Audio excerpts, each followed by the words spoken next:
Assalamualaikum warahmatullahi wabarakatuh. Halo teman-teman semua. Pertama, saya ingin mengapresiasi teman-teman di sini yang udah mau nonton dan penasaran dengan video ini. Perkenalkan, nama saya Dailami Ibnu Jusan, biasa dipanggil Dailami atau Dael. Di sini saya akan membahas topik yang berjudul Build Good Habits atau membangun kebiasaan baik. Nah, teman-teman, teman-teman di sini pernah gak sih ngerasa kayak pas bangun tidur bingung gitu mau ngapain ya hari ini? Pasti pernah lah ya. Soalnya saya juga kayak gitu. Yang ujung-ujungnya tuh yang kita lakuin cuma rebahan, scroll medsos, nonton video, main game, dan lain-lain. Yang secara gak sadar itu tuh terulang setiap harinya dan menjadi kebiasaan kita sehari-hari.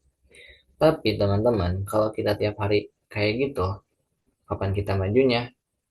Kadang yang kita butuhin buat keluar dari kebiasaan buruk itu bukan semangat atau motivasi, melainkan rencana dan aksi untuk memulai membangun kebiasaan baik dan meninggalkan kebiasaan buruk itu. Oke, kita langsung aja masuk ke pembahasannya. Build good habits. Nah, di sini ada tiga subtema. Yang pertama, the importance of good habits. Kenapa sih kebiasaan baik itu penting? Yang kedua, why it's hard to build good habits. Kenapa sih membangun kebiasaan baik itu sulit? Yang ketiga, way to start good habits. Gimana sih cara kita buat mulai kebiasaan baik kita? Kita bahas satu-satu. Yang pertama, bagian yang pertama, mengapa membangun kebiasaan baik itu penting? Teman-teman, membangun kebiasaan baik itu krusial karena kebiasaan adalah fondasi dari hasil dan masa depan kita. Nah, di sini ada 4 poin yang menjadikan kebiasaan baik itu penting. Yang pertama, compound effect atau efek berlipat ganda. Nah, perubahan kecil yang konsisten seiring waktu menghasilkan hasil yang masif. Sama seperti halnya bunga majemuk dalam investasi. Sedikit perbaikan setiap hari atau misal 1% lebih baik akan membuat perubahan besar dalam setahun. Nah, yang kedua, poin yang kedua yaitu membentuk identitas diri. Nah, teman-teman, kebiasaan yang kamu lakukan secara teratur mendefinisikan siapa diri kamu. Nah, setiap tindakan yang kita lakukan itu adalah suara untuk mendukung identitas yang kamu inginkan. Nah, untuk poin yang ketiga yaitu menghemat energi dan pengambilan keputusan. Nah, teman-teman, kebiasaan baik mengotomatisasi tindakan penting, yang mana kalau tindakan itu sudah menjadi kebiasaan, kamu melakukannya tidak perlu sambil berpikir keras atau menggunakan kemauan yang terbatas gitu. Jadi kalau udah menjadi kebiasaan, kita tinggal lakuin aja, nggak perlu mikir-mikir lagi gitu, nggak perlu lama.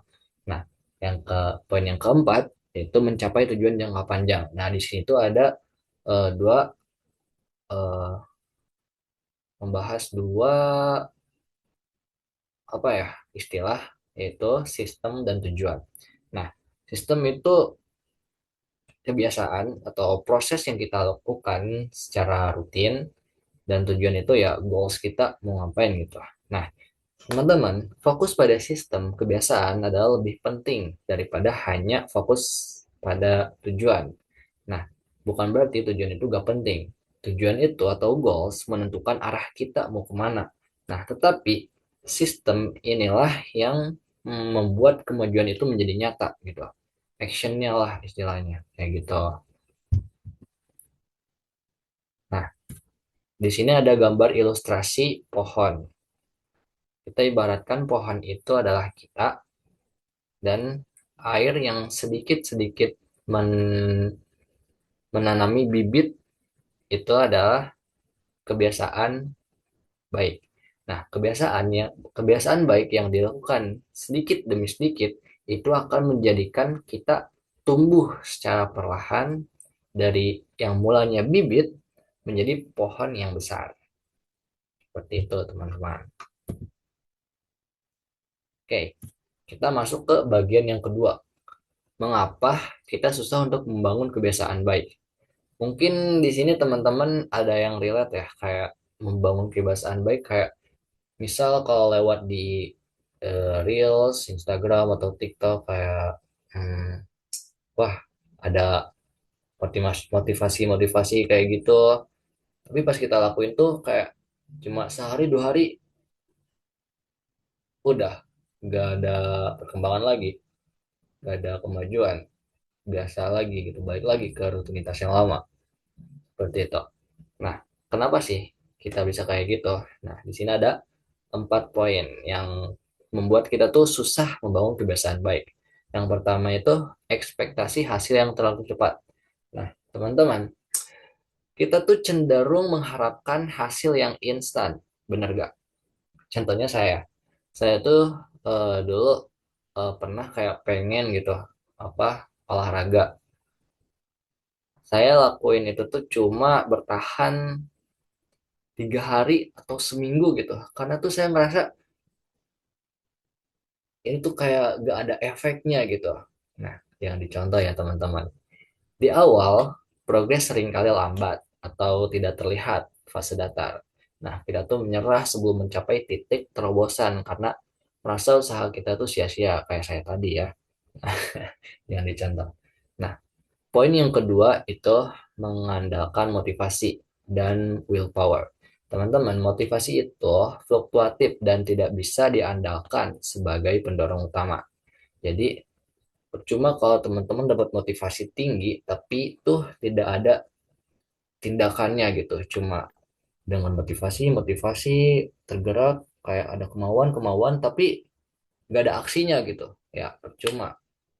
Seperti itu, teman-teman. Oke, yang selanjutnya itu poin yang ketiga, kebiasaan terlalu besar dan tidak jelas. Nah, kadang kita itu memulai dengan tujuan kebiasaan yang terlalu ambisius. Misalnya, saya harus lari 1 jam setiap hari. Wah, bayangin, yang awalnya contohnya saya nggak pernah lari, harus lari 1 jam setiap hari. Pasti mikirinnya aja udah beban gitu kan.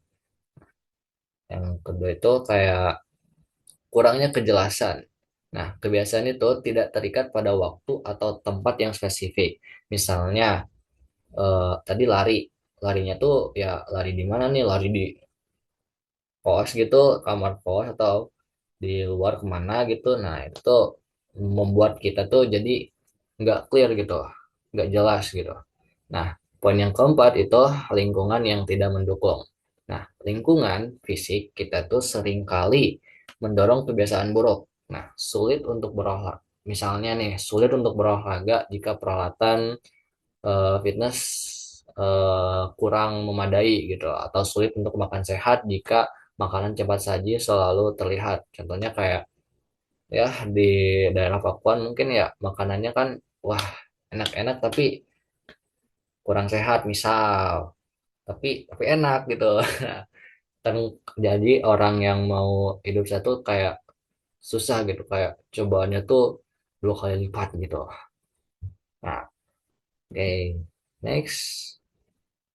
Nah, kita sampai ke bagian yang terakhir yaitu gimana sih cara untuk mulai membangun kebiasaan baik. Nah, di sini ada buku Atomic Habits. Mungkin teman-teman udah ada yang tahu atau belum tahu nih. Saya kasih tahu yang belum tahu Maya. Buku Atomic Habits ini karya James Clear.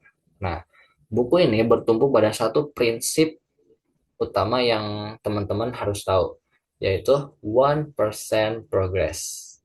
Pertumbuhan atau perubahan 1% setiap harinya.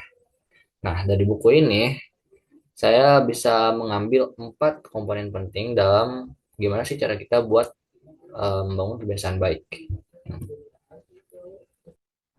Nah, yang pertama itu make it obvious, yang kedua itu make it attractive, ketiga itu make it easy, Dan yang keempat itu make it satisfying. Nah, apa sih maksudnya? Nah, yang pertama, make it obvious. Jadikan jelas. Misal, teman-teman mau mulai kebiasaan baru jogging. Jadikan jelas itu, misal jogging, yang pertama itu harus ada ukurannya. Kapan mulainya dan di mana tempatnya. Nah, misalkan jogging ukurannya 10 menit lah, 10 menit baru mulai, 10 menit tempatnya di mulainya di jam 7, tempatnya di Sempur. Make it obvious. Jadi ada ukurannya, kapan waktu pelaksanaannya, di mana tempatnya. Nah, yang kedua itu make it attractive. Maksudnya tuh, eh, kebiasaan baru kamu di dipasangkan dengan kegiatan yang kamu suka. Misal, masih dalam jogging nih. Misal kebiasaan baru kamu jogging, kamu suka musik. Nah, biar lebih atraktif, kamu bisa jogging sambil dengerin musik pakai earphone atau headset. Nah, make it attractive. Nah, yang ketiga, make it easy. Make it easy itu fokus pada memulai kebiasaan, bukan pada menyelesaikan tugasnya. Contoh, membaca buku. Menjadi membaca satu halaman buku. Nah, seperti itu. Jadi, bikin mudah. Jadi, kebiasaan baik itu kita bikin mudah dan kebiasaan jelek kita bikin sulit gitu. Nah, yang keempat, make it satisfying. Make it satisfying itu, kebiasaan baru kamu kalau udah dilakuin itu tuh kasih reward karena manusia itu mengulangi perilaku yang memberi kepuasan instan. Jadi misal kalau kamu udah jogging, kamu misal suka eh, matcha, habis jogging kamu langsung beli matcha. Nah, itu menjadikan eh, kebiasaan baru kamu make it satisfying. Jadi menjadi memuaskan bagi kamu. Jadi, walaupun jogging itu capek gitu, capek dahulu, tapi abis itu kamu beli matcha. Nah, di situ disitulah enaknya. Nah, teman-teman, mungkin itu saja dari saya. Saya mau kasih pesan, kalau teman-teman mau pada membangun kebiasaan baik, fokuslah pada sistem kebiasaanmu, bukan hanya pada tujuanmu. Perbaikan kecil 1% setiap hari akan membawa kamu ke tempat yang tak pernah kamu bayangkan. Pokoknya banyak banget benefitnya buat kamu. Thank you.